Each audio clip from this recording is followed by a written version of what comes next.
আসসালামু আলাইকুম। এইমাত্র বর্তমান সীতাকুণ্ডে যাত্রীবাহী বাস নিয়ন্ত্রণ হারিয়ে খাদে পড়ে ৫ জন নিহত হয়েছে। এ সময় আরও ২০ জনের অধিক গুরুতর আহত হয়। আহতদের মধ্যে অন্তত ১০ জনের অবস্থা আশঙ্কাজনক। রবিবার সন্ধ্যায় সীতাকুণ্ডের বটতলা এলাকায় এ দুর্ঘটনা ঘটে।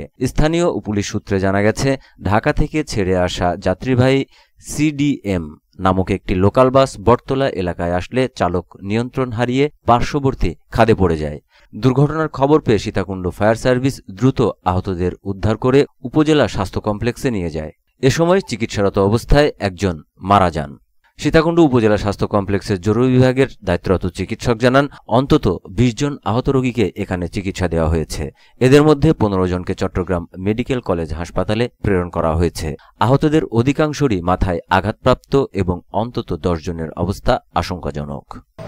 আমরা একটি মোবাইল নাম্বারের মাধ্যমে জানতে পারলাম যে বটতল সীতাকুণ্ড একটি বাস নিয়ন্ত্রণ হারিয়ে খাদে পড়ে গেছে।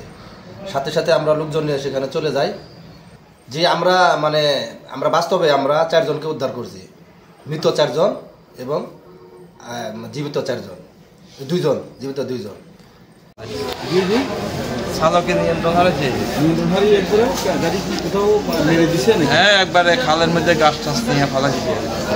কয়জন এখানে নিয়ে ট্রান্সপোর্টে কয়জন সেটা বলতে পারে না, কয়েকজন মারা গেছে না। এখানে 2টা, এখানে 1টা।